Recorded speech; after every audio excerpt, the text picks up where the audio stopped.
So this is my commute every day. Walk across the road and up the driveway to the shop. The little shop over there, the little red building, is our solar kiln. And you can see the sawmill behind it. And one of my shop buddies, Odin. Sawmill, we've been milling a bunch of Doug fir and some cedar, and we have been putting it in the sawmill here, or in the solar kiln. And we have it in stacks in here. Our fans are actually running. There's enough light. They're powered by the sun.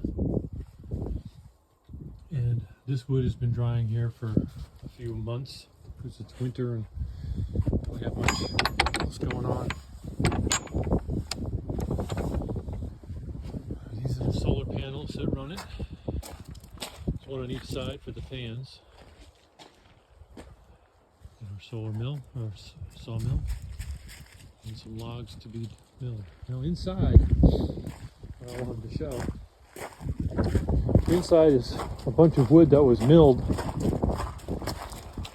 last summer. It's February now.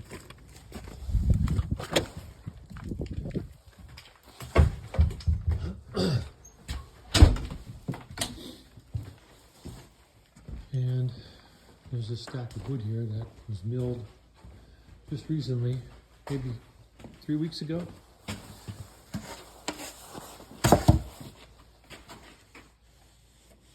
And this is going to be for a project in the house. It was at 28% in January. And it's now been a month. And I just checked it and it's down to 9% moisture content, which is perfect for the indoor wall panels that we're going to be doing with them. So the next step is going to be coming over to the table saw and creating a half lap on each side so we can kind of shiplap them and put them on the wall. And I'll show you how that goes in a minute.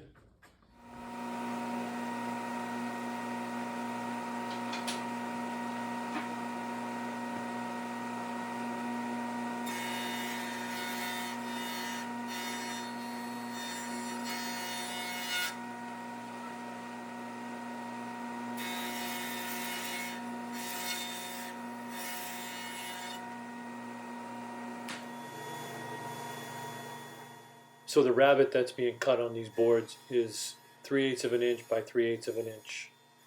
So the fence is set at 3/8 of an inch off from the blade, and the blade height is set at 3/8 of an inch as well. So we get a square piece that's about 1/4 by 1/4 that's falling off. I actually wound up with a whole bunch of these because I've got 2 per board. I think there was 30 boards, so about 60 of these long strips that I'll have to find some kind of a use for. They're just too good to just cut up and burn or throw out. Hello. So today what I'm going to try to do is ebonize some Doug fir or some pine boards that we're going to use for wall, what do you call it, like wall paneling behind a TV in our house. So the idea is we want this nice, beautiful, clear pine to resemble something that came off of an old barn. So one way to do that, of course, would be with different types of stain and distressing and whatever. But another way to do it that we found is to take vinegar, put some steel wool in it, and let that steel wool soak in the vinegar for a couple of days. Then strain the vinegar out into a container. In this case, we put it back in the vinegar container. And strain out all the little particles of steel wool that are still left in there. Get that nice and clean. And paint it, basically, it's like water. You just paint it onto the wood. It causes a chemical reaction with the wood itself, with the fibers in the wood. So it's not really a stain as much as an activator of what naturally occurs to wood as it ages. So what I've done, I've got it in this trough here just to make life a little bit easier for me. But just to dab a little bit on a brush, and we paint it onto the wood. And it goes on, like I said, it goes on like water. Very thin, a little bit goes a long way. And it doesn't look like much at first. You just got to let it kind of sit. Usually if it sits for 15, 20 minutes, you'll start to see a color change. If it sits overnight, you get a more dramatic color change. So you get, I mean, there's the difference. This was done yesterday, and this is being done right now. So it can make a pretty significant change. I'll show you in a little bit a clip of a piece of red oak that I wanted to turn black, ebonize it. And so I put a little bit of this on that, and it almost instantly turned it black. And then within a few minutes, it was jet black. So if you want to turn some oak into an ebonized oak, or turn it really dark black for whatever reason without staining it, that's a really cool way to do it. And it's kind of fascinating to watch it go. The reaction is very quick with that. And this is how dark that piece of oak came after the treatment with the vinegar that was soaked in steel wool. This is just a scrap piece. We just tried it out, but look how black that got. Really did a nice job on that. Be interesting to use this for some projects. I'm anxious to try it. I tried it on some maple. Maple makes a very dark gray. It'd be interesting to try a bunch of different species. In fact, maybe we'll do a video on that. We'll have a bunch of samples of wood, and we'll try this out on each one and do a time lapse and see what happens to each board over the course of a couple of hours.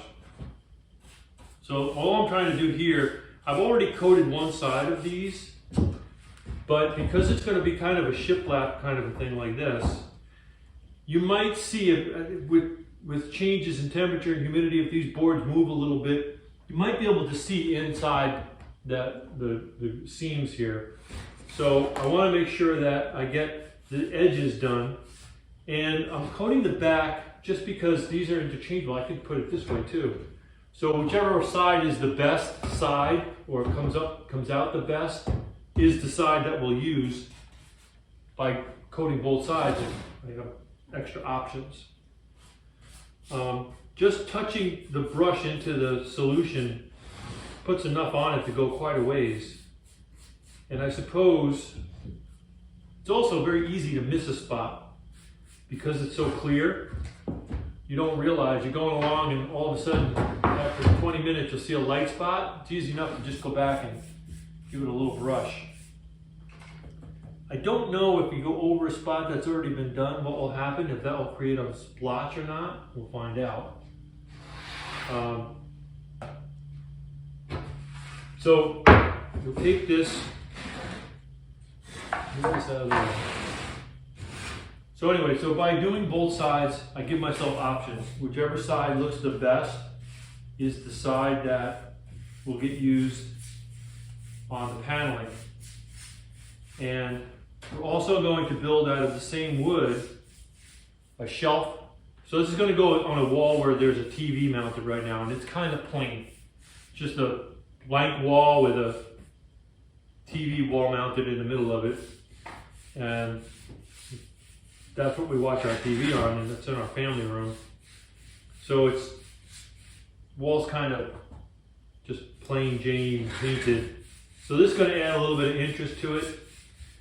So above the TV will be a shelf, and of course this paneling will be all on the wall behind it, and then there'll be a shelf above it, and below the TV will be a cabinet also skinned with this wood, and the cabinet will only be about 12 inches by 12 inches by about 4 feet long, just for putting puzzles and games and TV paraphernalia in, to hide it a little bit.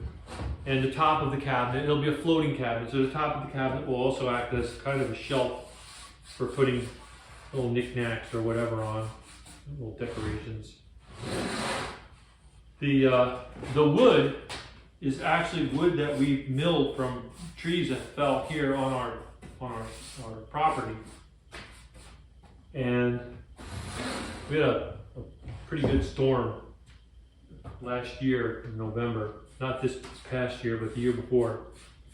And about 60 or 70 big Doug fir trees came down in a span of about 40 acres. So we spent a lot of time last year milling out some of that wood, and this is some of that. This is wood that was 2 years ago was a living tree, and the wind blew it down. We milled it, and now it will have new life as decorations on our wall. So the next step is to square off the ends and then cut all the boards to length. Just off to the left of camera, there's a stop set up on that bench so that each board will be exactly the same length as the one before it. And let's just chop each board, get them stacked, ready to come into the house. The next board, I believe, you can see there's a knot or a crack or something. So I got about 2 feet extra on each board, more than I need. So I'm able to trim off any bad spots, cracks, knots, unevenness, things that I don't like. So I squared this one off, took a second look, I was like, there's a crack there. So I went to the end of the crack, cut that off, and there's still enough board left to get a plank out of it.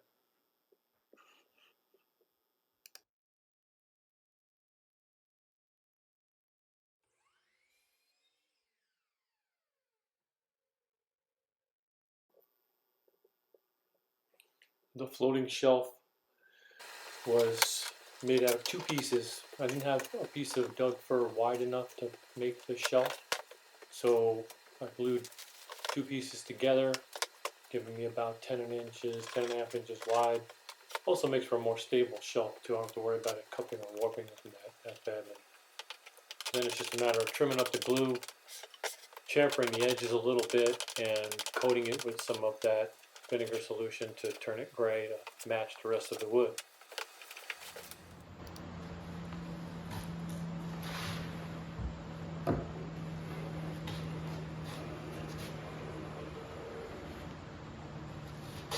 So once the shelf was finished and sanded, it was treated with the same vinegar solution so it would match all the other wood. And then the next step was to move indoors and start putting this stuff on the wall.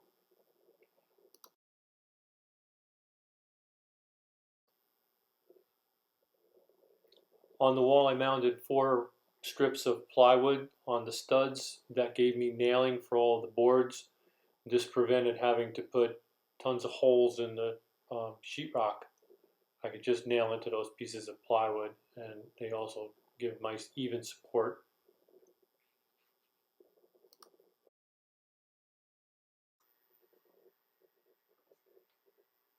Some of the panels had to be fitted a little bit, so you can see shavings on the floor, using a block plane and a rabbet plane to square things up and get everything to fit nice. Once the paneling is all done, next step is to put that shelf on the wall. So mount the bracket, soap up the pipes, and then slide the shelf onto those pipes. I pre-drilled 4 holes in it, and then persuaded it a little bit with a rubber mallet and went right on.